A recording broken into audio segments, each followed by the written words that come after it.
Bismillahirrahmanirrahim. Assalamualaikum warahmatullahi ta'ala wabarakatuh. Selamat pagi, salam sejahtera and a very good morning. Rumah Limas Anjung Selatan, bunga kemuning tumbuh di muara. Awal bismillah saya mulakan. Selamat datang pembuka bicara.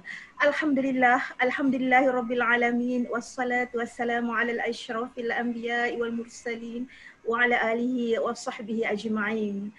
Bersama kita menzahirkan rasa syukur kita kepada Allah Subhanahu wa taala kerana di pagi Jumaat yang penuh dengan barakah dapat kita sama-sama secara maya berkumpul dalam satu majlis ilmu.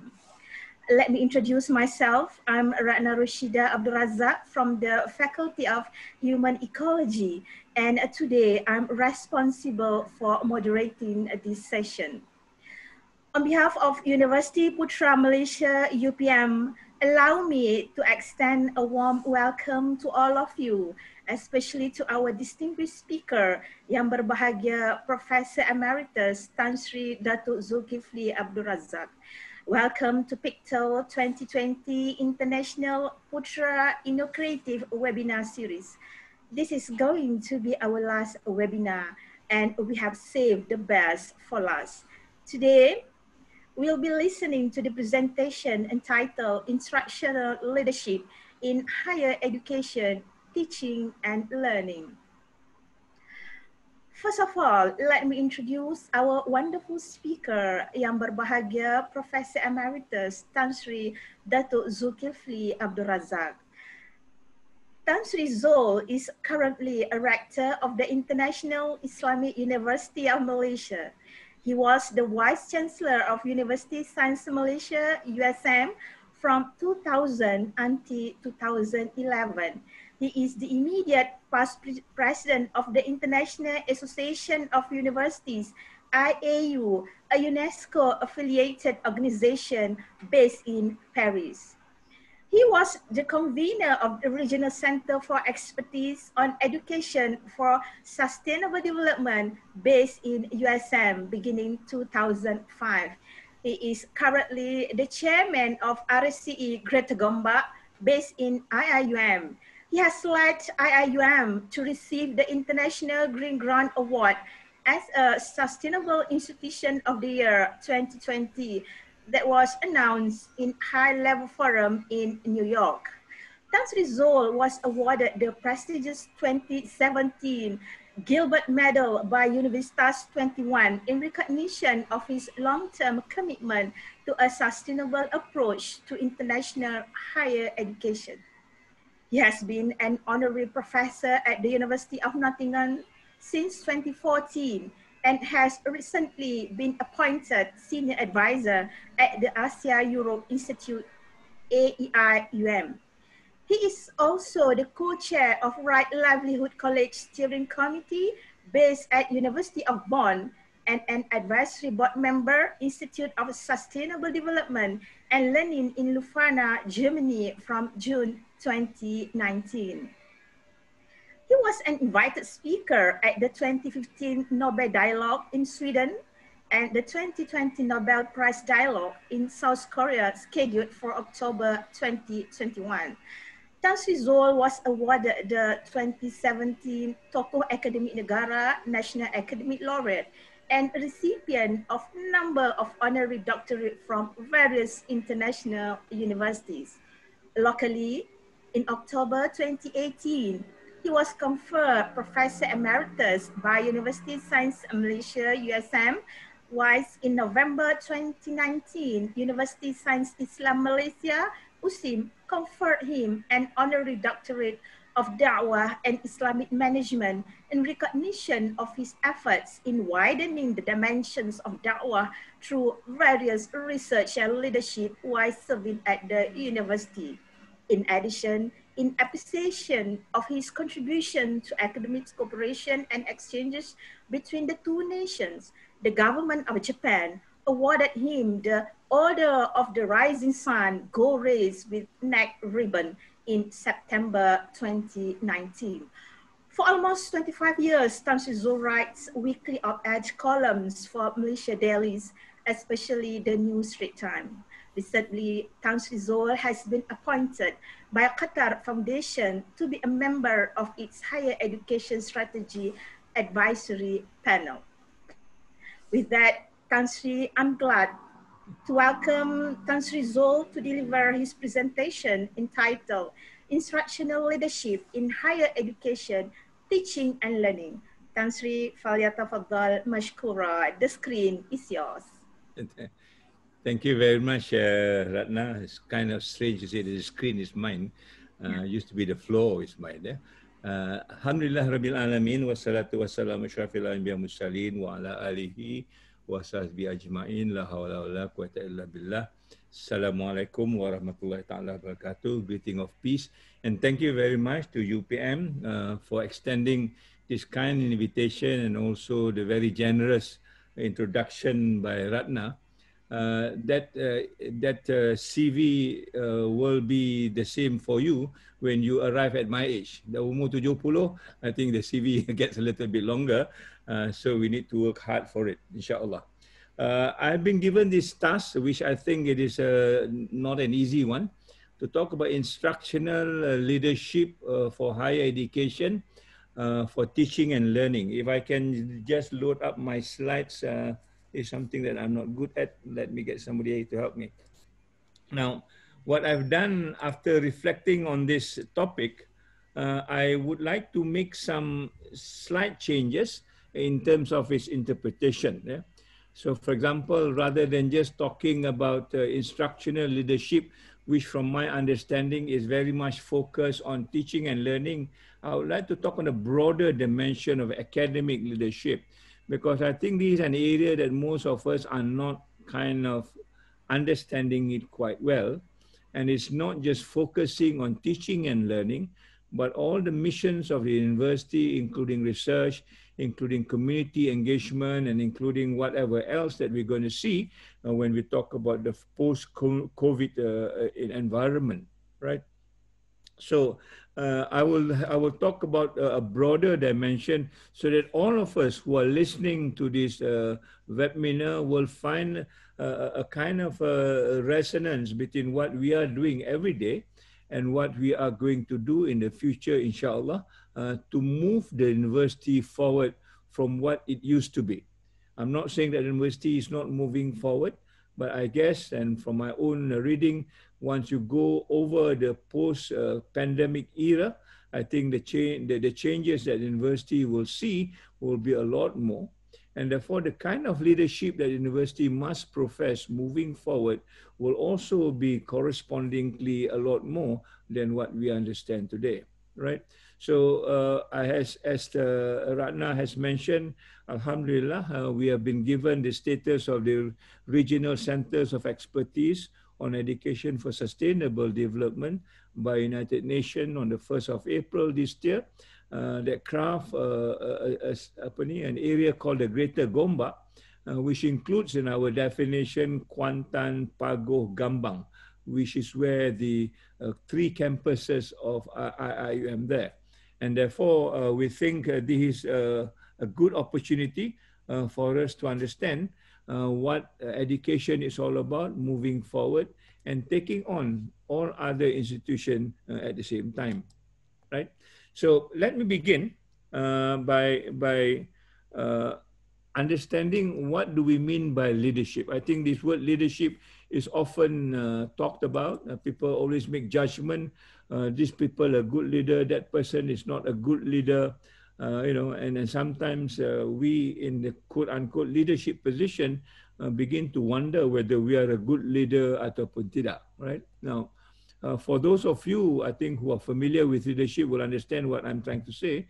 But for those of us who are not in the leadership position or do not give much emphasis on what leadership is all about, I'm going to use a very simple definition, Peter Drucker, the late Peter Drucker, a guru of management, that defines leadership in the manner that he has written here. Management is doing things right. Leadership, according to him, is doing the right thing. Okay. Now, doing the right thing is what leadership is all about. So the question is, what is the right thing to do? Yeah, if you do the right thing. So in education in Malaysia, in education in UPM, in education in IIUM, are we doing the right thing? The thing that it may be right in IIUM may not be right in UPM. And therefore, it means that the leadership in UPM may be different from the leadership from IIUM. It is not a one size fits all. I think this is where my difficulty starts, when people look at leaders as though they are all the same. Leaders in this context, it is not the same. And therefore, every leader has got a different emphasis depending on the organization, depending on the context, and depending on what we define as right in this particular issue, right? Now, the moment you already know what is the right thing to do, then to manage it, according to Peter Drucker, is to do the right thing. So if they're doing things right for IIUM misalnya, I want to go to Singapore, or I want to go to Johor, right? That is the right thing to do for us. Mungkin UPM wants to go to Gua Musang or Kota Baru, you know.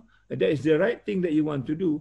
And therefore, my management must make sure that my direction is going to Singapore or going to Gemas, whereas your management must show that you want to go to Gua Musang or Kota Baru.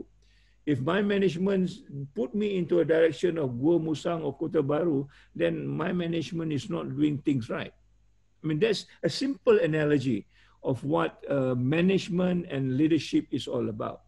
So anybody who can define what is the right thing for your cause, for your department, for the kind of activities you do, and that right thing has a kind of an acceptance within your university, then I think that's what leadership is all about. As simple as that. It is not very complicated. You don't have to do this profiling that sometimes we spend so much money on, but still do not get the right leaders because we do not know what is the right thing, right? So bagi saya, a leader, if I were to make an analogy, is about putting, it's like, for example, imagine that you've got a ladder now, yeah? You are the leader, you've got a ladder now, and you want to know, where do I place this ladder? Is it on the wall on the left? Is it the wall on the right? Is it the wall in front or the wall behind? Or do you place it anywhere else? And deciding to put where the ladder is about doing the right thing. You, in this picture, you may put the ladder in this particular case on one side of the wall, and somebody may decide to put it on the other side of the wall. It depends on where the leader is, what the leader is all about, and where the leader wants to take you. Yeah, and some people may want to put it somewhere else.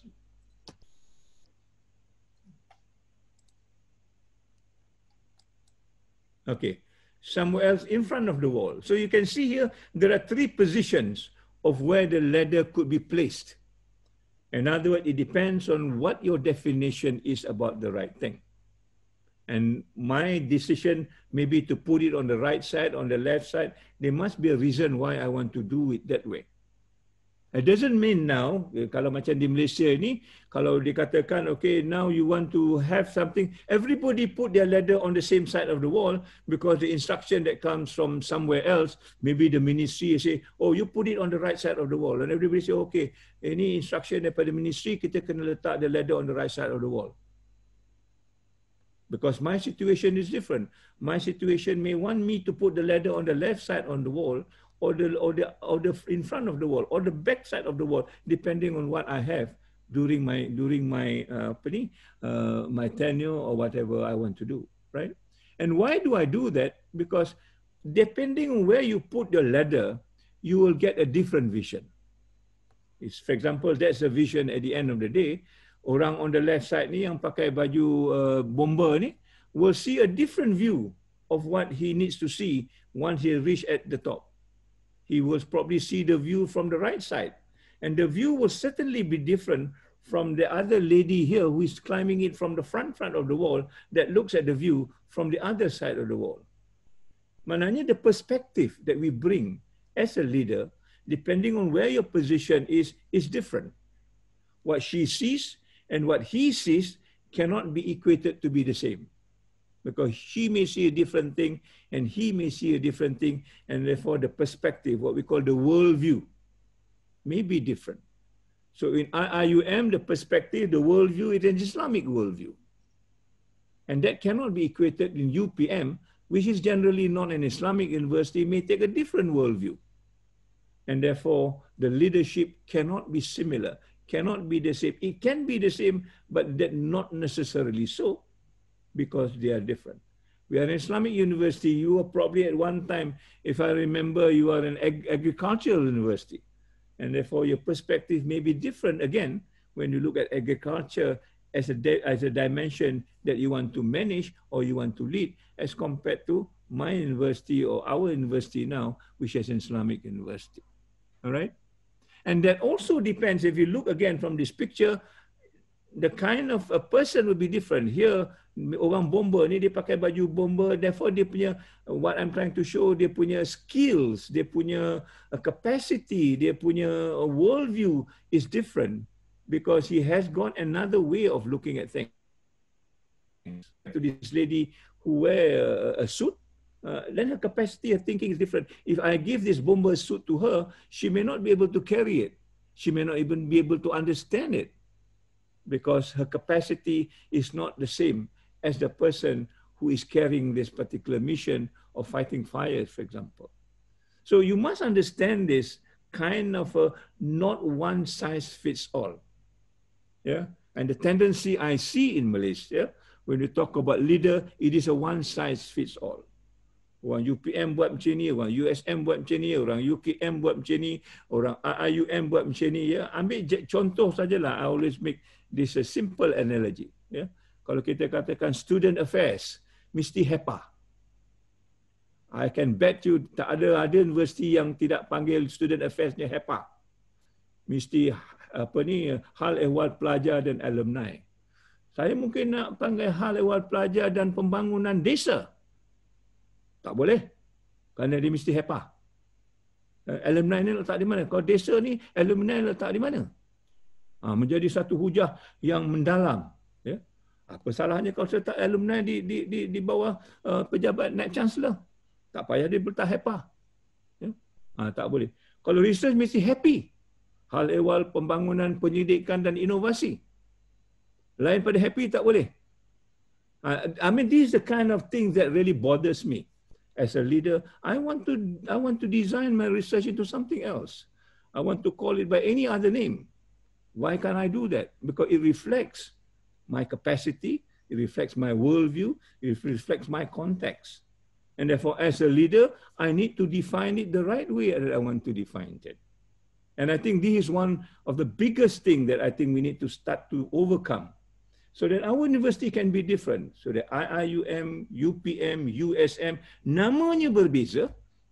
Oleh itu, dia punya kedudukan, perwatakannya, ya, juga patutnya berbeza to suit what the difference is all about. I think that's the first thing that I want to get us to understand, that leadership is not a one size fits all. Leadership has its own context, has its own values, has its own perspective, and that perspective is what we define as the right thing to do, depending on what is this university is all about. Why is UPM diwujudkan? There must be a reason that is different from why USM diwujudkan. Kalau tidak, mustahil kita ada dua universiti. Ya? Kalau dia berbeza, and therefore the right thing to do mesti juga berbeza. Dia tidak boleh sama. Mungkin there are overlaps, I agree, but generally it cannot be a one size fits all. And I think that is important for me. Yeah? And there is this other picture of this guy here. Dia laddernya pendek je. Yeah? Orang ini, he will not be able to see what is above him. He will just see what is around him. Kalau dia di universiti UPM tu, mungkin dia boleh lihat apa yang berlaku di Serdang sajalah. Because the ladder will not allow him to move away from, to move beyond Serdang. Yeah? Not even beyond Kuala Lumpur or Selangor. Because the ladder is so small. The ladder is so short. Maknanya the capacity of that leader does not extend beyond what is ordinarily around him. And that's another difficulty, because this kind of a leader then will find a lot of things to do just to make himself busy. Yeah. Dia punya world tu world of sedang saja, dia akan make himself busy so that he looks quote unquote important. And these are the kind of leaders who will start to micromanage, will start to do all sorts of things, will bring politics in so that he wants to look busy, he wants to look important, yeah, at the expense of the university. And I think that's the kind of leadership that do not do the right thing at the same time. And I think these are problems.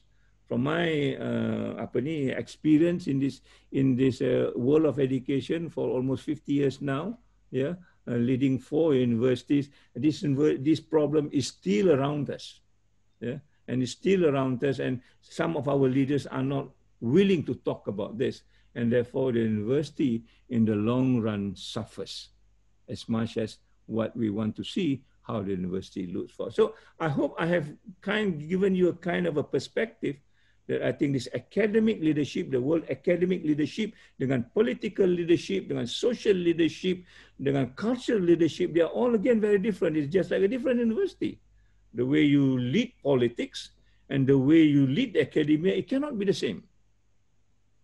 And therefore, they must be quote unquote a recognition that people who lead the university have got something that the people in the political arena do not have, as much as we in the academic do not aspire to be a political leader at the same time.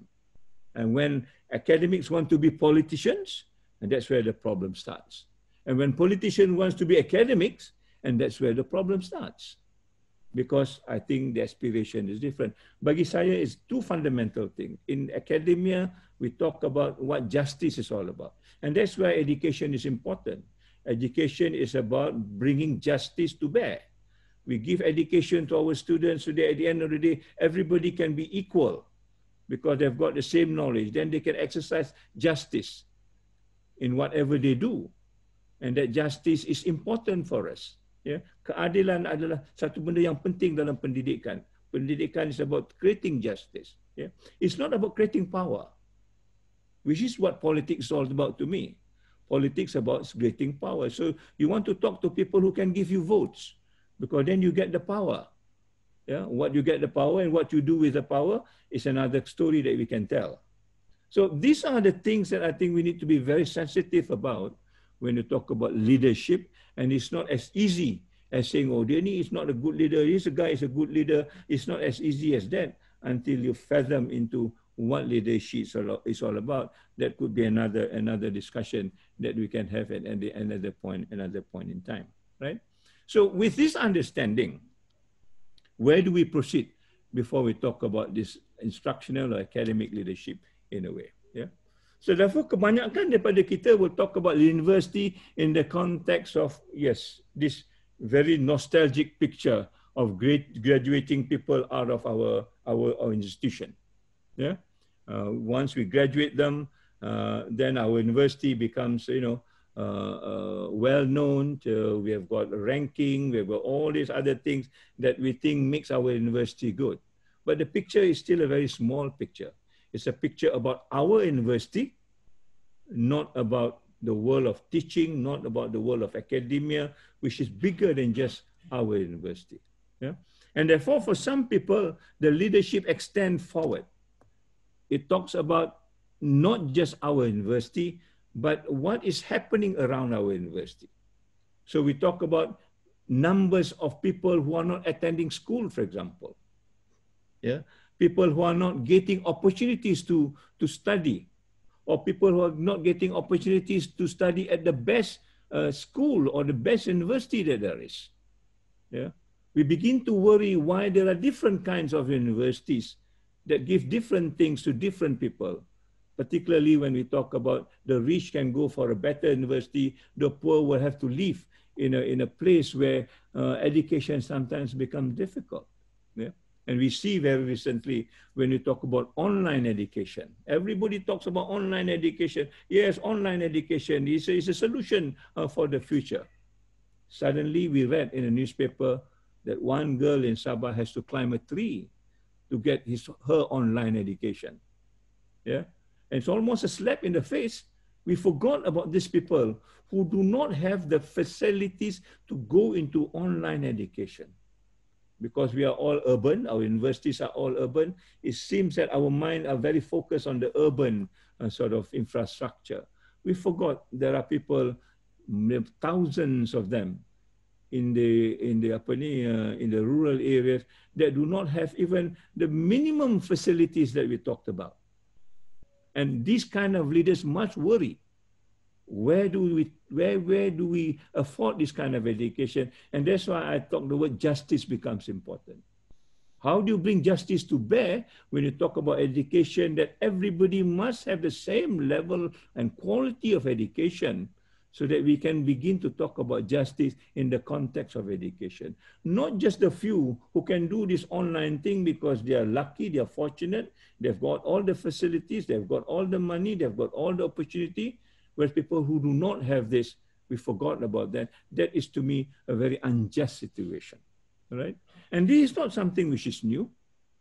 This is something that the world is talking about when we talk about leave no one behind. Yeah, even our government talks about this. Tidak ada orang yang tercicir. Yeah, and this is crafted long time ago when we talk about sustainable development. Sustainable development means that everybody has an equal opportunity, at least in the context of education, because then they can break out from poverty, they can break out from all the miseries that they've had, and they will not be left behind. And that is the purpose of education. The purpose of education is to get everybody on the same page, so that they can now become equal in this particular sense. So education becomes an equalizer. Education gives you the same, level of opportunity for everybody else. But when education do not serve the purpose, mananya education, there are some people who get education, some people who do not get education, it doesn't equalize anymore, then that education to me is not education. At least it has missed the purpose of education. And therefore, what is university is all about? If the university creates a lot more divides, then I don't think the university is serving the purpose of education in the context of justice. If the university make sure, do not make sure that everybody has got equal opportunity, then I think that university is not well placed to be an educational institute. And therefore, we talked about in this COVID environment, how do you give opportunities to these people? People in the villages, they don't have connectivity, we invite them in. Please come back so that we can give you the connectivity that we've got in this university. In IIUM, you don't have money, we extend you loans or even sometimes credit to buy whatever laptops or devices that you need, so that you can be equal in terms of opportunity to people who have got that. And that is part and parcel of leadership in education, so that the teaching and learning, the research or what have you, can be conducted in a fair and just manner, so that education serves its purpose. Yeah? And then we run into issues. Yeah? Or budak-budak ni tak boleh masuk campus. Yeah? Then we must find a way as a leader, how can these people come back to campus so that they can get the same opportunity, so that they can be leveraged in the same way. And that is the leadership role. We cannot say budak ni tak boleh masuk. Kenapa? There are not too many of them. Maybe about 1,000, maybe 2,000. We can manage them. There are the SOP to be followed. We can follow SOP to the letter, so that the students can come into campus in the same environment, yet they have got the same opportunity. Yeah. These are, I think, leadership characteristics. If you think beyond your university, if you think of other opportunities away from just our university, maybe we talk about Malaysia, maybe we talk about our region. And that's, again, no one left behind, because no one left behind means there are these opportunities that is defined under Strategic Sustainable Development Goal 4. They kata there are at least 10 other sub-goals that we need to meet. And all these sub-goals talk about this equal opportunity that I talked to you about. Yeah? It talks, for example, quality primary, secondary education for all, not for a few, for all. Everybody must have that. So when we talk about this equal opportunity in the terms of online, is it all? Does the word all comes into picture? Yeah. It's just only a few classes or a few schools? Then I think we are not meeting this whole idea, no one left behind. Yeah? Dia kata early childhood and pre-primary schools or education. So we are not only talking about the people who can go to school, the early childhood. What happened to these people? These, again, opportunities that everybody must have. Right? We talk about equal access to TVET and higher education. So many things, all these 10 points, when we talk about sustainable development in education, needs to be related to this, because this is the formula of no one left behind. Yeah? But if you start having secondary schools that only a few have secondary school, then you already beginning with the notion that somebody will be left behind. And when it comes to the university, it gets even worse, because as you move into the hierarchy, the people will drop out along the way. Then it becomes a leadership role. How do you ensure that we need everybody on board to go into a university, a credible university at that, not a university that is created because of profit or because of, of whatever reason, but we want to get them a proper university. And I'm hoping that public university will be one of those universities, right? And therefore, in sustainable development, we talk about ensuring inclusive and equitable quality. Yeah, these are words I think which is very important. Inclusive maknanya everybody. Keserangkuman, everybody must come on board. And equitable quality, not a quality that varies from place to place or town to town or, wherever you are. Yeah? Education and promote lifelong learning opportunities for all.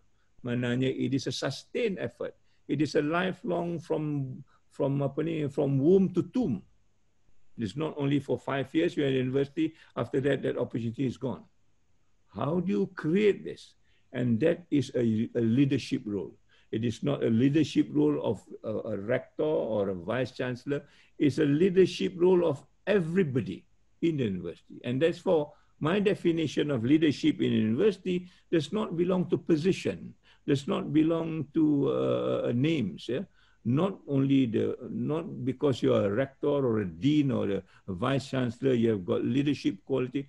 Everybody in the academia, by virtue of the knowledge that's given to them and invested in them, the thinking capacity, they are responsible leaders. They must deliver what education is meant to deliver, and that is justice. No two ways about it as far as I'm concerned. If you don't do that, then we fail in our role as an academic, of course, as a leader, and you're failing our university. And I guess this is an issue that we need to discuss as we move forward. Are we doing that kind of a leadership role moving forward? Yeah. And for those who are more endowed, they will think about global issues. Not only the issues around their region or their country, they think about the world. What is the world facing today? Yeah? Education here, it says a basic human rights. Yeah. In our context, in IUM, we talk about rahmatan lil alamin, mercy for everyone, not just the Muslims, not just for Malaysian, but for everyone. It doesn't matter whether a Muslim ataupun tidak. Yeah, rahmatan lil alamin, for everybody, and knowledge is for everybody, and that's what we are taught, at least from the Quranic point of view. And yet, many children still lack of access to education because of all kinds of reasons. Yeah? And sometimes these reasons are clear to us, but we are still not bothered because our notion is just about our university. Asalkan universiti kita masuk QS ranking, dapat nombor 3, nombor 4 cukup lah. I think that's what education is all about. That is not what education is all about. Education is never about ranking. Education is never about reputation. Education is about justice. You get number 1, and if you are just, then I think you are justified. If you get number 1 and you are not creating justice, you're creating a lot more discrimination, divides, then I think you lose the purpose of education.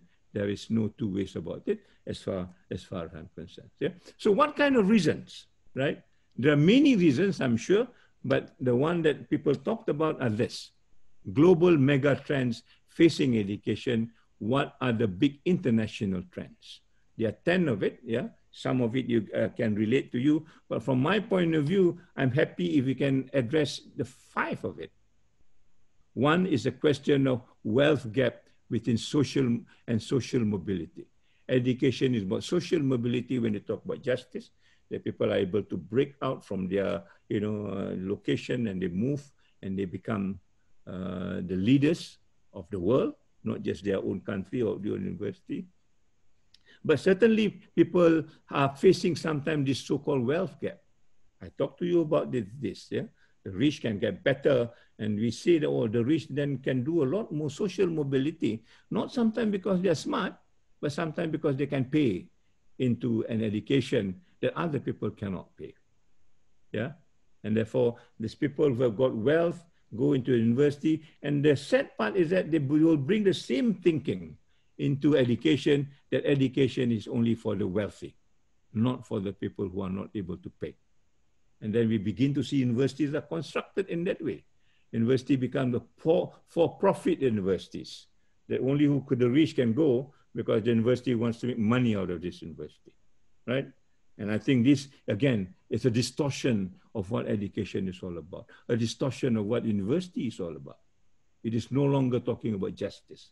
It's talking about something else apart from justice, because the opportunities are no longer equitable in this particular sense. Yeah? The question of migration is a big question now. Yeah? Malaysia is one of those countries. Last night, as we listened to this dialogue Sejahtera, yeah, that is conducted by Dr. Zainal, I think he's associated with Ratna somehow, rather, I'm not too sure how. But we talk about how do you manage these people who have no opportunity at all to have education in their own country, and they are here in Malaysia. Why can't we give them education, the minimum education, so that they can also serve the purpose of justice? Just because they come from another country, we don't think that they are not available, they are not eligible for education. Okay, they may not be eligible for national education because they are not the taxpayer. Why can't the university organize another way of educating them? Crowdfunding, getting grants from bodies like UNCHR, other foundations, give them education. And these university that thinks beyond just their university. They think about the people that is involved, the Rohingyas, the people from war-torn countries. Who is giving them education? Why are they flocking to Europe? Why are they not coming to us? Is Europe any better than us in this particular context? It looks as though they are, because they are more human than we are in taking care of the migrants. And therefore, what is the role of the university? If the role of the university is not to serve the human purpose, then what is the purpose of a university in this particular context? We'll go into that a little bit more. Yeah? Now we talk about 4IR. Everybody talks about 4IR, 4IR. I sometimes got nauseated about this. Yeah? What are we creating?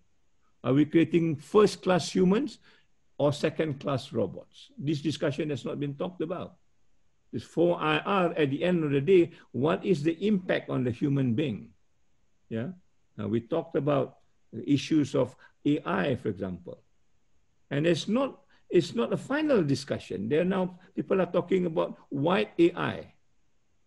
The people who are from the Western part of the world who writes AI, and they write AI, or the algorithm of AI, based on what they know as a population in Europe. So they use their values, they use their way of life to shape a kind of a robot that at the end that we will use, that we use the same value that they propose in the algorithm of the robots. These are discussions that we have not had. And everybody wants to talk about 4IR as though it's a solution for tomorrow for the human being. Could we be the second-class human being and the robot will be the first-class instruments that we will use? Yeah. And what is a lesson for life? COVID tells us now, what is a lesson for life? Suddenly we learn the lesson for life is cleanliness. Something which is so basic that we should have been taught in the very primary school, kebersihan. Yeah. Suddenly, it takes a virus for the whole world to remind us kebersihan is important. We Muslims are taught, if I'm not mistaken, iman, half of iman is kebersihan. It should have been part and parcel of our lifestyle. Kalau setengah daripada iman adalah kebersihan. It doesn't take a virus to remind us. But look, is kebersihan an important thing in our university, in our schools? You just visit the toilets. Are you happy with the toilets? You think that's kebersihan par excellence in the context of what we are taught in terms of kebersihan? These are life lessons that we have forgotten. We talk about social distancing when actually we are supposed to talk about physical distancing. Social distancing is not the way to solve the problem because then everybody will hide. I don't want to get involved with anybody. Whereas for COVID virus, we need to have social solidarity, people working together, people bonding together, but keep physically away. And these, the lesson that we have had, but we have forgotten because education has been taken away from what it used to be. And the life is no longer a lesson for us. Our lesson is from the industry, from the robots, from whatever else apart from life. And therefore, education becomes about livelihood, not about life. Yeah? How much money do I make? What cars do I have? What position do I get? You know, how popular I am? That's all about livelihood. But whether you are happy, whether you're contented, whether you are balanced, whether you are clean, that is not a discussion. So we have the best people, well educated, but their life is miserable. That's not a measure for education.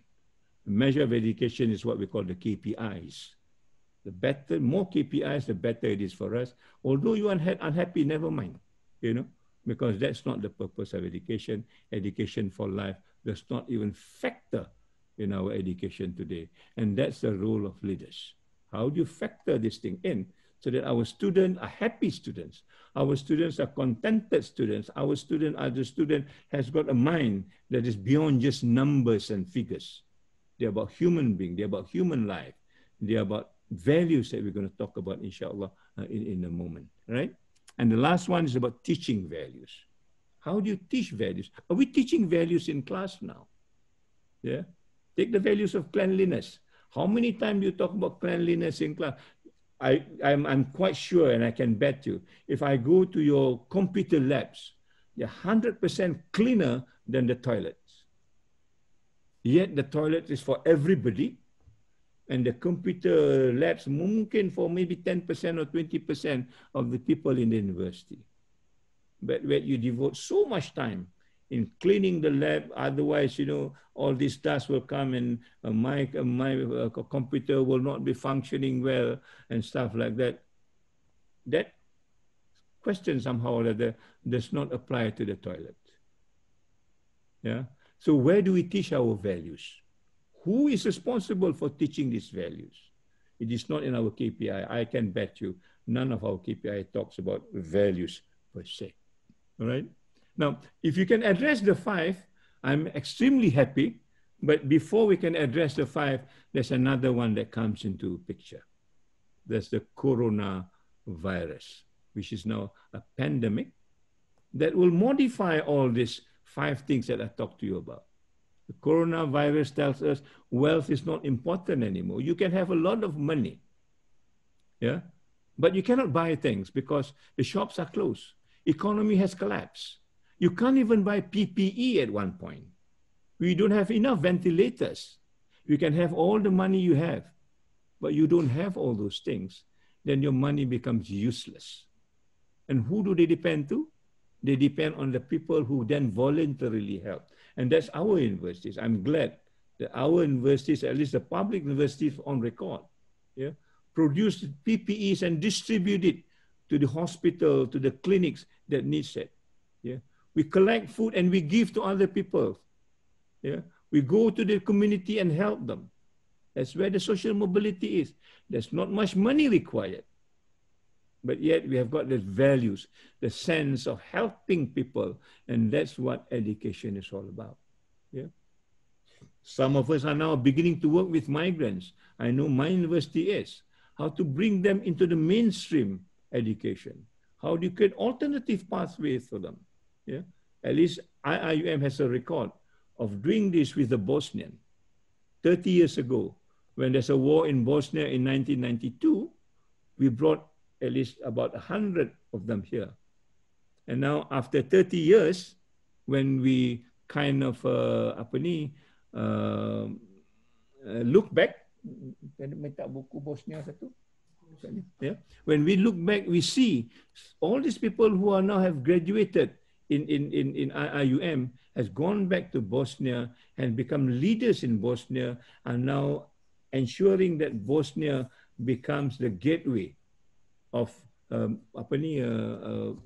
Muslims into Europe. Yeah, I don't know whether you see we have now published a book, Humanizing University, the Bosnian Experience in Malaysia. And this is written by all the successful Bosnian who had education in IIUM, brought it back and changed the profile of a country in Europe. Why? Because we then help the migration, the migrants at that particular point, the war-torn countries, give them education, and that education now is creating justice in Bosnia. Why can't we do this with the Rohingyas? Why can't we do this with the Syrians? Why can't we do this with the Yemenis? They are the same human being like the Bosnians. Why can't we afford this? Why can't this be part of the mission of the university to give them education, to equalize so that education becomes meaningful to them, right? So there are other things that we can argue. Of course, like I've mentioned, lesson of life. The COVID has told you what life is all about. Life, and as far as COVID is concerned, is about equalizing. So we talk about what? Flattening the curve. Why do you want to flatten the curve? So that everybody has got equal opportunity. If the curve is not flattened, then only the rich can get into the hospitals. The poor will not get into the hospital. Yeah. We don't talk about flattening the curve only from a health point of view. We talk about flattening the curve from education point of view, so that everybody has got the same opportunity to get education and to live like a decent human being with values. So there are trends of this nature, but is our university interested? Is the leaders of the university thinking along those lines, readjusting the structure of the university, understanding what education is basically all about? Yeah. And that is the leadership role. It depends on leaders number 1, leaders 2, or number 3, or leaders number 3. Where are you in this leadership ladder, as it were? Are you still at the thinking about just your university and not thinking about the world? Because at the end of the day, our university is influenced by global trends, whether we like it or not. The sooner we are ready for the global trends, the easier we are to be part and parcel of that world leadership that talks about what education is for as far as the universities are concerned. Okay? So let me take this point 9, the teaching of values. How do I see individually as what this structure that we have got now? All right? Now, we start with the academic leadership, and this is where we are now. Yeah? Where we are now is running a university which is like a factory. And this whole idea of university today comes out from the first industrial revolution of the 1700s, 300 years ago, when university is changed into a mass-produced sort of factory, just like the mass production of goods during the Industrial Revolution. Because they want to mass-produce goods, they don't have enough manpower, and therefore they create another factory called education to produce the manpower, right? And therefore we see most of our role today is about producing manpower, employment, employability. Yeah? All the rectors, all the vice chancellors are told, mesti 80% employment. Kalau tidak, you are not a good leader. So we begin to work on. Yeah? Sometimes we work honestly, sometimes we work dishonestly. Or we declare orang yang drive, orang yang ada bachelor of education, tapi kerja dia membawa Grab, or itu employed.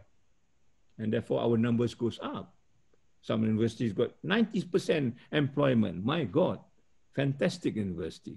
But when we look at the finer details, maybe 50% of them are Grab drivers. It's employment, but are we honest to ourselves? We are not. And that's the value that I talked about. Where is honesty in education? If at the end of the day, university is not honest, then I think we should not call ourselves a university. Call it by any other name.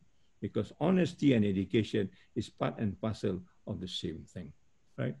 Now, to have this manpower, we train the mind, thinking hot, high-level thinking or whatever it is to innovate, to make things so that we can market them, so they can bring money into the university. And we call this innovation. Yeah, we call this only technical innovation. We forgot about social innovation, about the processes, about the feelings, about the human being.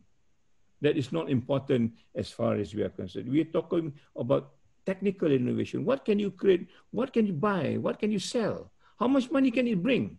What patents you have? Then you are considered innovative. You are now considered as an innovative university, and therefore our employments, our graduates are all employed because they are innovative. The market wants them, right? And because they are innovative, then they need to work with machines, technology we call it today. And these are high-tech machines. Yeah? You can many of us can recite what it is. Most of them are this IT-based kind of a technology. Nothing wrong. Yeah, nothing wrong. I think we should work, but that's not the only way that we want to do this. Why? These 3 M's is important because it's answers to the 4 M, because finally we are judged by the market. The university is judged by the market. Yeah. For example, if you want to introduce a course in the Senate, somebody will ask you from somewhere, have you done a market survey for this course you want to offer? They kata, no, we have not done. Please do a market survey. Yeah? And then we do the market survey, and then the next time we report. And they say, what does the market say? The market say they are not interested in this course. Then we don't offer. Although this course is have high value, but talking about philosophy, talking about things that affects us as a human being, because the market doesn't want it, then we don't have to offer it. So look at our university. How many of our university has got a philosophy department? How do you teach education without philosophy? How do you teach science without philosophy? How do you teach humanities without philosophy? I hope humanities still have philosophy. What is missing? Therefore, the value base. So our science become utilitarian science. All you need to do is produce. Somebody can utilize it. Doesn't matter what it is for. As long as it brings cash, money, then we are happy. Okay? And this is what I see now, how we localize education and how our leaders are just thinking about the 3 M's or the 4 M's. Yeah? We are governed by the KPI of the 3 or the 4 M's. All right? In terms of manpower, in terms of IT, whether IR ataupun 4IR ataupun tidak, whether we are now working with the market and stuff like that. The more we close with the market is better for us. Alhamdulillah, they may be true at one point, but now it's proven not the ultimate. Yeah? This you can call it the source of the problem. There's a book called The Fourth Education Revolution that talks about the factory mass teaching methods of the third revolution era have failed to conquer enduring problems of inequity and unfairness. I come back to my proposition that this is about justice. We have failed to bring justice through education because of this factory model of mass production, right? And this is what's happening now. Yeah. You do something, it's all about the market. Technology is all about the market. Degrees is all about the market. University is all about the market. The market tells us what to do. No, I'm not adverse to the market, but why are we subservient to the market? At one point, the university creates the market. The university creates the industry and tells the industry what to do. Now, why is it the other way around?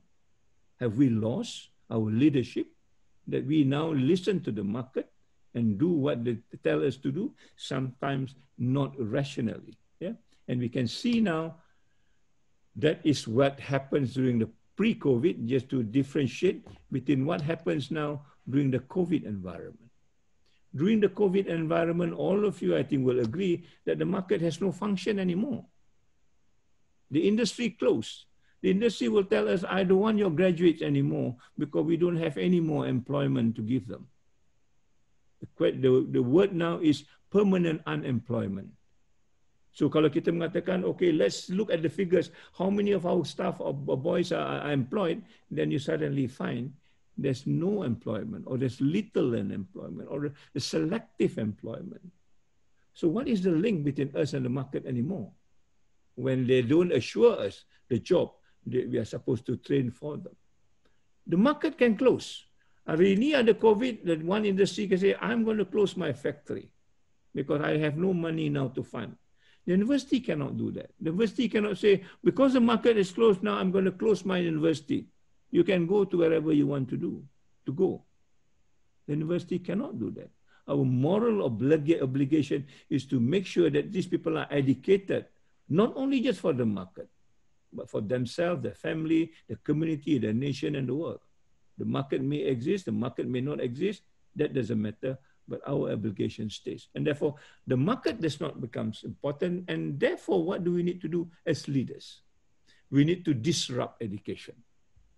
What is the disruptive education? For me, is moving from the 3M of manpower, mind, machine, and market to what I call the 4H.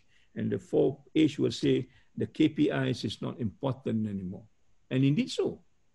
In the COVID period, we can stop exams. We don't have to mark assignments anymore. You know, the numbers that you gave me, meaningless. Yeah, the numbers of employment and employability, 80%, is meaningless now because the industry has closed. Everything has collapsed. Economy is, not surviving well. So your numbers means nonsensical to me because the market has collapsed. The structure is no longer there. It's no longer relevant to talk about rankings anymore because everything has changed and we are still talking about numbers. So we need to disrupt it. How do you disrupt it? I say the 4 M's. What are the 4 M's? The 4 M's is about widening back the scope of education. We don't talk about employment in the context of just localized. We're talking about the whole question of humanity. Yeah, I am Rahmatan lil Alameen. We go back to that. I go back to the question of migrant workers. These are part of humanity. If you don't solve the migrant population, you think you will solve Malaysian problem? You think you will solve the world problem? We are not able to solve the world problem because the question of survival of everybody. So how do you get humanity on board in our education? Not just talking about our own prerogatives, but forgetting about the millions of other people who are out of school are not getting education. How do you move from the seat of intellect, only the mind, but to the heart, where there are feelings, where there are emotions, where there are concern? You know, it's not just about thinking and rationalizing it, but also feeling it and caring and sharing. All these things sometimes the mind do not configure, but the heart is a place. How do you make sure that the heart also has got an equitable sort of role in this particular context? Yeah. When you talk about high tech, what about high touch? Yeah. When you talk about machine, what is this machine going to do to me? How do you humanize, quote unquote, the machine so that it does not disrupt our way of life as a human person, the values that they've got? We don't take values from the machines, just like we take values from the industry at one point. But we want to retain our human values and make sure that the machine is aligned to our values. That is what the 3H is all about. In other words, what I'm talking about is the humanizing life, not just about livelihood. It's about making sense of why are we here? What is the higher purpose of education? What is education meant in the context of university and moving forward? Where is the human being in this particular education? Not just about human capital, which is the big word now, but I think the human capital has also collapsed under the coronavirus thing, right? So we need to then start to globalize. And what is that we want to globalize? Not that we become, a giant conglomerate so that we can be globalized. We want to globalize values. To understand humanity is to be able to sympathize. If I cannot sympathize with the Syrian situation, then I am not talking about humanity. So I don't understand what humanity is all about. We may be thousands of miles away from the spot of trouble, but yet we can sympathize. If people want to give donation, we can give the best donation that we can give because we are sympathizing. We know what the problem is all about. Yeah, we are not stingy because the other people needs our 2 ringgit or 3 ringgit. Give it to them. After the 2 or 3 ringgit will go anyway, right? But we can only do that if we sympathize. If we don't sympathize, kita tengok orang miskin ni pun, datang lagi dia minta duit. Dah semalam dah bagi dah. You know, kita dah mula berkira. Because we don't have that sympathy. We do not know what they are undergoing. All right? And more important than sympathize is to empathize, to actually be there. When you talk about poverty, we don't talk about poverty in an aircon room, reading only textbooks.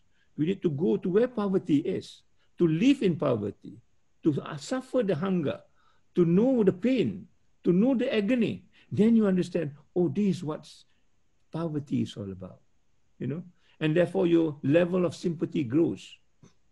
You don't only give money, now you give your effort. Sometimes you give your life. Look at the people, the frontliners. When they empathize, they give their life. Every day for the last 10 months, they've been working to whom? To protect us. We can only sympathize with them, but they have empathized with us. And that's why they say, stay home. Let me do my work, stay home. Jangan pergi ke sana kemari.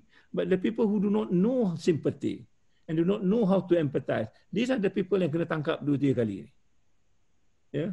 They don't have that value. How to sympathize and empathize to the frontliners who are giving their life to protect us, to protect the nation, indeed to protect the world. Where is this value of empathy being given in our education?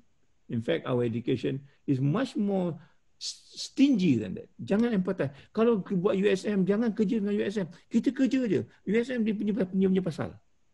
We want to compete. We want to be number 1, you know. We want to be number 1. If we share with them, then they become number 1. We become number 3. No empathy. And therefore, everything gets distorted. We don't share. We don't learn, you know, the concern of others. And that's where the last point comes in. This unconditional love. You see a person, you just give, you don't rationalize. You know what it is all about. Yeah. The first moment that you can work with them, you work compassionate love. Kita orang Islam, yeah, the most merciful and the most compassionate. God is the most compassionate. What are we? If our God is the most compassionate, kita orang Islam ni apa dia? Yeah. We should be more than that. Because living the values of the divine. But do we have this in our education system? Do we have sympathy, empathy, compassion? I don't think so. I don't think so. And what we lack in our education is what we call values. And therefore we talk about value-based education, which is the heart of academic leadership. And we talk about values, and these values is the one that needs to be to disrupt. To bring back the wealth, not in the context of the KPI, but it's what we call now the KIP, the key intangible performance. The wealth that grows from the roots of values and morals. Yeah? The wealth that grows on values, not the wealth that grows on material stuff. Your cars, your big house, whatever it is, and that's wealth, but that's not the wealth that I'm talking about. The wealth that nurtures you. In IUM, we talk about the garden of knowledge and virtues. What are the virtues? The virtues are the roots. The roots that give to the wealth that creates more values and moral stuff, right? And therefore, we talk about a different kind of wealth, the non-material wealth, the spiritual wealth, if you want, all right? Other values that helps us to be a better human being, better educationist, and a better teacher in that particular aspect. That will be the post-COVID world from my point of view. So you need to equalize everything again based on values. If we share the same values, if everybody can sympathize, if everybody can empathize, everybody has got the same level of compassion, then we can work together without much cohesion. Because we know that's the moral duty that we need to have as a university and as an academician, certainly as a leader. Yeah? So we talk about humanizing education. IUM punya team moving forward is humanizing education, bringing back the soul into education, right? And having this fighting against injustice. What form of injustice we need to fight? Because that will be the hallmark of a successful, educated people. They want to see justice being put at the heart of everything, right? And yet this is what Islam is all about, keadilan. Yeah? All life matters, not just black life matters or white life matters or blue life matters. All life matters, including the animals around us. This is life created by God. We have responsibility, amanah. Same like the trees and nature. All these have got quote unquote life by itself. It matters. We need to look after them. It's an amanah that is given to us as part of sustainable development, maybe, that they need to be maintained so that the balance of the world is maintained in this particular context, and it's everywhere. It's always, doesn't matter when. Every time we need to think about that, because this becomes a part and parcel of the living standards as far as life moving forward is concerned. That is what I envisage the post-COVID environment would be. Provided you have the 4H in, then the post-COVID environment will not be a successful environment. If you go on the 4Ms, the post-COVID environment will be a miserable environment for us, because we have failed to transform education. We have failed to bring in the values that matters for human survival, not just for individual survival. Look at US, look at Europe. They have done miserably in terms of containing COVID compared to our part of the world. Because why? Our part of the world believe in a value system that everybody can share. Their part of the world want to talk about individual egoism. I don't want to wear the mask. Yeah, you can. It's okay that you can wear the mask, provided you're not affecting everybody else. But if you're affecting everybody else, then you need to wear the mask. No such thing as individual rights over collective rights. Where does this come from? It's from education. But is our education constructed on that, or are we still talking about the market, the KPI, the human capital? All these things has very little association with what the post-COVID environment is all about. Yeah? Bring in the sustainable development goal. As you can see, that you can even divide the sustainable development goal in people, ecology, and spirituality. Working together, goal number 17, partnership. How do you do partnership? Unless you have sympathy, empathy, and compassion, there's very little partnership that you can do, at least in an honest way. You can have partnership, but the partnership is not equitable. Yeah, the people who give money has more rights than the people who works for it. That is not the kind of partnership we talk about. That's where the spirituality becomes an important thing. Goal number 16, talk about peace, justice, and strong institution. What does strong institution mean? A strong institution means the institution can defend its own values. It doesn't depend on somebody else's value, right? So at the end of the day, if you work this out, spirituality, these values that I talked to you about, becomes the paragon of sustainable development.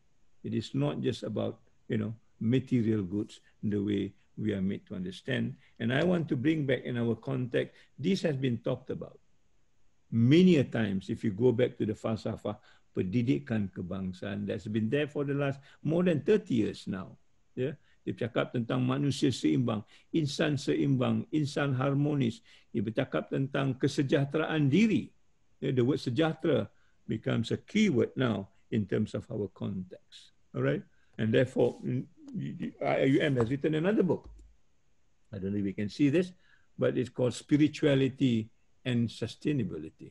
We are going to work on this, inshallah, that we think spirituality will be the ultimate in terms of moral, ethical values when we talk about the post-COVID-19. And these are opportunities for leaders to reinvent, yeah, to lead the way, and to make things different from what it used to be, from what we understand the fourth industrial revolution or the industrial revolution as a whole, that has changed and distort what education is supposed to mean for the world as such, right?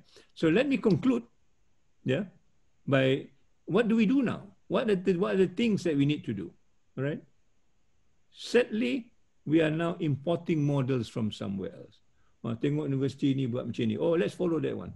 Tengok yang ni. Oh, let's follow that one. Yeah. Tengok yang ni. Oh, let's follow that one. Yeah. We're importing and we think that this, because it works in place A, therefore it should work in Malaysia.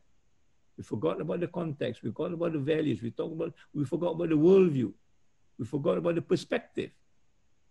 Yeah. And we import this and we pay money, bring consultants, pay millions of dollars. In that we find our models are still fledgling. We're still looking for a solution because this is not our solution, somebody else's solution, right? Therefore, is this the right thing to do? Importing things, emulating things, making things the same, yeah? Not only internally, externally pun ikut juga, apa orang buat, kita pun buat juga. Is this the right thing to do? I think no. Yeah. So what is the right thing to do? And we are at the crossroad. Yeah. United Nations, particularly UNESCO, is talking about the futures of education. They kata to reimagine how knowledge and learning can shape the future of humanity and the planet. Nobody knows how to do this. Not even the best universities in wherever in US. If there's a best university in US, they could have solved the COVID problem yesterday, but they have not. If there's a best university in Europe, they should have solved the problem yesterday in Europe. They have not. So they don't know as much as we do not know. But yet here we have got an opportunity to reimagine how we can change the future of humanity. And this is a program of UNESCO. Can't we participate? Can Malaysian University participate? Can Malaysian University show us a leadership that can shape the future of humanity and planet? Or do you want to wait for somebody else and say, another ranking, say, oh, now the ranking is like this, and let's participate? Do not have the initiative, the courage to lead the way? Yeah. And the slogan is the world we want. What is the world that we want in Malaysia? What is the world we want in Asia? What is the world we want for the whole country, for the whole universe? The Rahmatan lil Alamin. Yeah? But we also do not want the weird world that we do not want. Right? We want this, but we don't want that. But yet we are saddled with this weird world that we do not want. What is this weird world? This weird world to me is this. One is westernized. Our university is very westernized, it's very Eurocentric, it's very Western-centric. Yeah? The name university from the word universitas already tells us that, but that's another story, all right? We don't want a westernized world. I'm not saying it is wrong, but what about our own values? The tradition of the East. Chinese have got their own ways of understanding the university. Indian has got ways of the Nalanda University is one of the pristine university maybe 5,000 years ago. The first university in the world, according to UNESCO, that is still functioning, is in Fez, University of Kawarayin, built in 859 by a lady, a Muslim lady called Fatima Al-Fat. Why is that model not relevant to us? Why are we not talking about it? Why are we still talking about somebody else's model when our own model is there staring at us? Are we, so inferior in the sense that we don't even recognize our own values, tradition, and culture, that we need to talk about somebody else's, neglecting ours? I'm not again saying that they are wrong, but how do you mesh this together? How do you bring this together so that we don't become economic-centric? We become human-centric. Education is about creating better human being, not a better economic system that dehumanizes human being. We want to create a better human being. It has to be human-centric, and therefore we talk about humanizing education in this university. Yeah? We don't want to talk about industrial-led. We have been fighting about this now, evidence is clear. The industry is not reliable. They were closed down when they want to close down. They don't care about your university. Of course, we sign an MOU with them. Of course, they say we are good when their interest is served. When their interest is not served, they say, forget about the MOU, let's close down. Because we have money to make. If we go on operating, we will lose money. And therefore, the university becomes just a convenient exercise for them. They don't work with university now because the COVID make them almost redundant. So why is it so important to talk about the industry? What about the community around us? They are struggling. They are wanting to survive. We've got enough knowledge, I think, to save the community around us. In our case, Kampung Sungai Pusu, Kampung Orang Asli, why are we not working with them? Why can't we be community-led rather than just industry-led, right? Reputational obsessed, my God. We spend thousands and millions just to make sure we are ranked number this and that. Yeah, we can't rank number that. They'll give you another one. Asian, we cannot rank. They say the youngest 50 university, or we cannot rank. They say the 10 top university which is just created yesterday. Oh, we rank number 2 there. Oh, that's okay. We keep on slicing it until we've got some position in some numbers, weird as it is, as long as we've got a repetition to talk about. And our gears are all into this repetition, even though it doesn't make sense, even though it was a waste a lot of money and values and effort, we still want to play this game, which is really, quote unquote, the last D, dehumanizing. We forgot about the human being. We talk about everything else but the human being. And that's the weird world that we are in today. And that's the weird world that we need to change. And that's the weird world that we need to reconstruct. And this is not new, because if you read the book by Jared Diamond, The World Until Yesterday, he coined the same thing. His weird is quite different from mine. His weird, he says, Western, educated, industrial, rich, and democratic. He says, this is the world that the Western civilization has constructed. Read the book. I will not tell you about it, but he argued against this. He argued about Western, educated, industrial, rich, and democratic when they go back into the traditional indigenous community that is still surviving and that is still very much sustainable today as compared to the so-called modern society as such, right? So to me, this is where we need to go. We need to reconstruct or deconstruct and create a new role for the university. And this is where leadership comes in. Not just teaching, not just research, not just learning, not just community engagement, but the whole rigmarole of understanding of what university is all about and how we as leaders, not in terms of position or what they call situation, yeah, all of us in the academy are leaders. How do you deconstruct it? If the science people, the humanities people, the religious people can come together and work in consonance with one another, I think we should be able to create a world that we want, not a weird world that we are now facing and now suffering from it. Yeah, I think this is my last slide. Yeah, so we need to move on from year 2020, which is going to be end. We thought 2020 we will be the best, developed country. Certainly we are not. Yeah, we are now still struggling. Year 21, 22, 23. And more on so forth. But to make it worse, we've got this other contention to think about.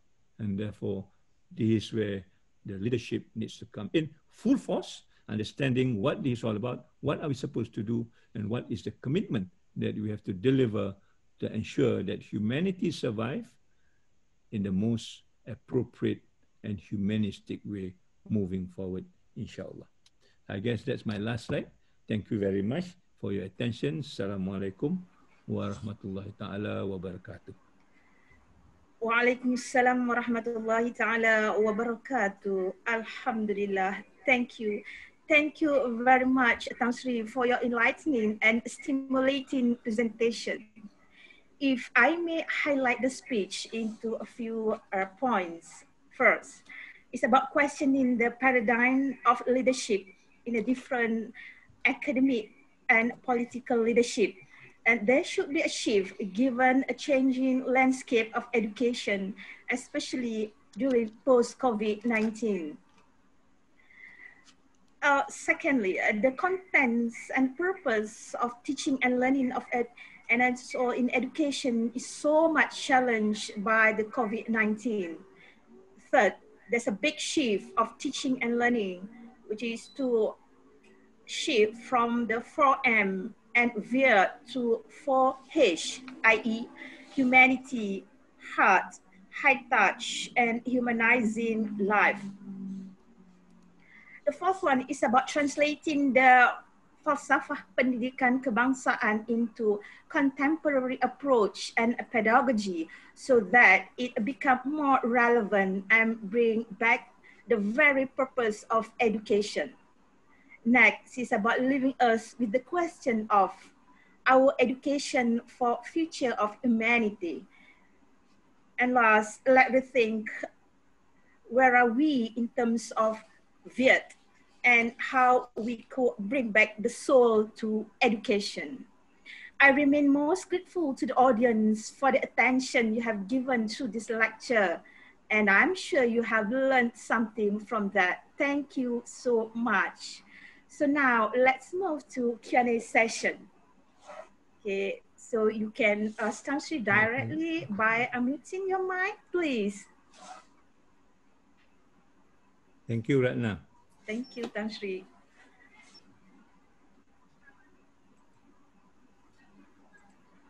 Tan Sri, we have, if I may read a question from chat board, Tan Sri. Yes, please. I saw one. All right. So yeah, this question says from Prof. Jayum from UPM campus Bintulu.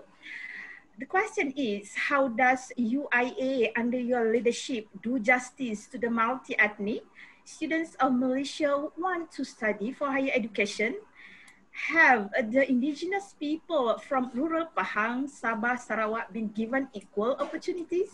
And how many orang asal from Sabah and Sarawak have joined UIA since you became VC at UIA? Please, Tan Sri. Thank you very much. Very good question. I can only answer you what is happening in the last 2 years. I know the university has been existent for the last 37 years, but in the last 2 years, we have made a very informed decision to work with the community around us. One is the community of orang Kampung Sungai Pusu, which is just nearby. And of course, the other one is the community of orang asli or orang asal in Gombak. I think we have adopted many projects. First of all, is to understand them. And to understand them means to say that we also respect their culture, their way of working, and in fact, to learn from them as far as sustainability is concerned. I can quote you a number of examples, which I will not, but you are welcome to come to our university, and we are now working with them in trying to mainstream some of their ideas of what sustainability is all about, how they actually maintain this over a long period of time. So we don't look down upon them as quote unquote the indigenous people that has nothing to offer. I think they've got a lot more to offer. And there are people who are now interested working with them. And inshallah, if not because of the COVID, we are going to work together with the IPGM, Tengku Ampuan Afzan, which is noted for the pedagogy of indigenous population. We are now going to sign an MOU with them to learn what is relevant to us and also to share what we know about teaching and pedagogy so that we can understand each other and bring this forward. It is still a work in progress, I must admit, but at least there is a decision now that we need to take them into account as equals. We are going to take them into account as people of Malaysia that are the one that I've mentioned about being left out. This one is just about 10 kilometers away. We don't have even to talk about Sabah, Sarawak, and other places. You know, if you can't manage a place which is 10 kilometers from our place, then I think you might as well forget about the other situation in Malaysia. So we are working very hard on this. Inshallah, if you ask me this question, maybe in the next in the next round, we are now preparing what we call the Sejahtera academic framework, which talks about the 3M and the 3H in reality. Maybe 2 years from now, if I'm still alive, we can have the discussion. Perhaps we can also benefit from your counseling and advice and how to move forward, inshallah. I know this is not a satisfactory answer, but I'm indicating that we are moving, taking steps in a different direction as it used to be, inshallah. Thank you, Tan Sri. My pleasure. Nice to see you again. Thank you. Yes, nice to see you too. Thank you, Tan Sri. Next question or comment, please. If I may read a question from chatbot, Tan Sri. Yes. This is from Muhammad Khaizi Umar. Yang berbahagia Prof. Tan Sri, how do you foresee our future educational landscape? There is one slide which I didn't put. Our landscape is what we decide what we want to do. In other words, collectively, as vice chancellors, as rector, what is it that we want to do? I mean, I remember the thing that I said, the world that we want. That's the thing that the landscape will be about. You know, it's not a landscape that other university wants or other part of the world want. And that's why UNESCO, I don't know whether you are participating. Since last month, UNESCO have a weekly webinar around the world to collect ideas from everybody, including Malaysia. We have participated in a number of their webinars to ensure that our ideas of what the world looks like, the universities looks like, are registered with them. So that by March, they will collect all these ideas, all right? And in May, they will have a big conference, inshallah, if there's no COVID for interference, to rediscuss or to reimagine, to use their word, of what the future of education is all about.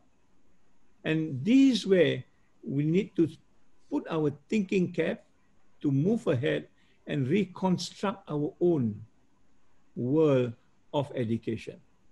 I don't think anybody is doing this. I must apologize. I don't think the ministry is also thinking along this line. Yeah, we are still grappling of what the world looks like, as though we do not have ideas of our own. We are looking at other people's model. The model that we want to propose is what we call the 3M and the 3H model. And the 3M and 3H model, if you look at my slide, will be contextualized again from falsafah pendidikan kebangsaan. And if you understand the falsafah pendidikan kebangsaan very well, it is already talking about the future. Yeah? The difficulty is that most of us do not even know about the falsafah pendidikan kebangsaan and therefore do not know what to construct. I've already mentioned, yeah, there are many things, at least 5 things that I can quote. The falsafah talk about mendidik manusia seimbang dan harmonis. Think about our universities, when the students come out and graduate, are they seimbang and harmonis? Dia kata harmonis in the context of what? Intellect, physical, emotional, spiritual. Look at our curriculum. Do they have this intellect, physical, spiritual, and emotional? We already see this. When the students are locked down for 2 months, we find that suicide rate is high. Emotional depression is high. Why? Because emotionally, our students are not able to cope. Why? Because we do not teach them how to live emotionally balanced. That's already a failure as far as the education system is concerned, measured by falsafah pendidikan kebangsaan. It's glaring, it's staring at our face, but we tend to ignore it. And we talk about something else. Yeah? And dia kata apa? Seimbang ni atas dasar apa? Dia kata asas dasar kepercayaan dan ketaatan kepada Tuhan. Devotion and compassion to God. I talk to you about compassion. How do our curriculum talk about devotion and compassion to God vis-a-vis rukun negara, kepercayaan kepada Tuhan? Itu boleh didalamkan. You can deepen it. Once you understand the falsafah pendidikan kebangsaan, apakah maknanya kepercayaan kepada Tuhan?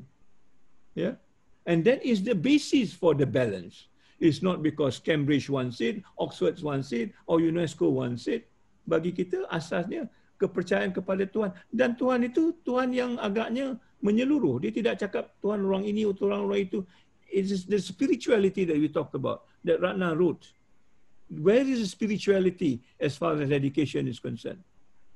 Yeah. Karenanya, because of that, dia kata manusia itu nanti akan boleh mencapai, dia katanya, kesejahteraan diri. Ya, kalau kita ada ni, sejahtera diri. What is this word sejahtera? We have been talking about salam sejahtera, sejahtera Malaysia. Apa ini sejahtera? How do you operationalize it? How do I know that diri saya sejahtera? As part and parcel of the outcome of education. We don't have that. In fact, if I ask anybody now from the audience, what is sejahtera? I think very few of us can answer what sejahtera is all about. We have not even talked about what it means in terms of education, kesejahteraan diri. Why it is important? Kerana falsafah mengatakan bahawa orang yang sejahtera dirinya baru boleh menyumbang kepada keluarga, masyarakat, negara dan dunia. Kalau dirinya tidak sejahtera, apa yang disumbangkannya? People who do not experience peace will not be able to dispense peace. That's why we see a lot of bullying. Why? Because they are not peaceful within themselves. Yeah? Kita tidak tahu apa itu. Kita tidak pernah rasa durian. Macam mana kita nak menceritakan kepada Ratna, makanlah durian. Tak pernah rasa durian ni. I've not tasted what peace is all about. How can I tell you to be peace? What I know is about violence, bullying. Ya, tulis mengarut dalam social media. I'm trained in that. Ya, mencarut sana, mencarut sini, cakap lantang. Itu bukan kesejahteraan. Kesejahteraan diri merangkumi budi. Budi pekerti, budi bahasa, budi bicara. Di mana budi dalam pendidikan? So ini soal-soal nilai. These are the values that I talk to us about when we talk about humanizing education. Bring back these values so that we create human beings out of education, not just human capital. In the human being, there is human capital. In the human capital, there is no human being. And I think this is what we need to do about. We need to sit down. Kalau Naib Chancellor tak mahu, Professor can do this. As I say, you are all leaders. If the Vice Chancellor feel, if I do this, contract tak boleh di-renew nanti, you do it. You are leaders. Take it on so that you contribute to the education system so that we can defend what education is all about in the context of what we need to do to bring in justice back to the country, back to the nation, and back to the world, inshallah. Yeah, thank you. Thank you so much, Tan Sri, for the stimulating response. Okay, next question or comment, please. Any question or comment? We have got time for one more question, please. No? All right, if that is so, Tan Sri, thank you. Thank you so much again, Yang Berbahagia Professor Emeritus Tan Sri Datuk Zulkifli Abdul Razak for answering those questions. And I would like to take this opportunity as well to thank you on behalf of the organizer for the inspiring presentation you have given to us. It was obvious that you are extremely knowledgeable in your field and can link this knowledge up to a great presentation style. It was a pleasure to have you with us today. Bunga seroja di atas para jatuh ditimpa buah berangan. Andai kata tersilap bicara, kemaafan jua saya pohonkan. Wabillahi taufiq wal hidayah. Wassalamualaikum warahmatullahi wabarakatuh. So this concludes the webinar. Waalaikumsalam warahmatullahi wabarakatuh. Thank you very much.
Bismillahirrahmanirrahim. Assalamualaikum warahmatullahi wabarakatuh dan salam sejahtera. Warga pendidik merupakan tunggak utama yang memikul tanggungjawab dan amanah dalam melahirkan graduan yang holistik dan berdaya saing di zaman penuh mencabar ini. Bagi mengenang jasa dan mengiktiraf sumbangan warga pendidik, tanggal 5 Oktober telah diumumkan sebagai Hari Akademia di peringkat nasional. Bersempena Hari Akademia, Universiti Putra Malaysia menganjurkan program Bulan Pendidik pada bulan Oktober. Saya dengan rasa berbesar hati ingin mengucapkan selamat menyambut Hari Akademia dan Bulan Pendidik tahun 2020 kepada seluruh warga pendidik Universiti Putra Malaysia. Sekian, terima kasih. Wassalamualaikum warahmatullahi wabarakatuh. Saya ingin mengucapkan selamat Hari Akademia kepada seluruh warga pendidik di Universiti Putra Malaysia. Kita teruskan usaha kita selama ini untuk mendidik anak bangsa kita menjadi orang yang berguna di masa akan datang. Selamat menyambut Hari Akademia. Selamat menyambut Hari Akademia. Selamat menyambut Hari Akademia. Saya mengucapkan selamat Hari Akademia kepada semua pegawai akademik Universiti Putra Malaysia. I would like to wish Happy Academia Day to all academic staff of Universiti Putra Malaysia. Aku dekat meri selamat Hari Pengajar ngagai semua bala pengajar Universiti Putra Malaysia. Universiti Putra Malaysia berikum very good dan dirikum aning ke staff sabergelikum. Selamat Aku Hari juga selamat onu Akademia nudu seorang pibaas Universiti Putra Malaysia. Selamat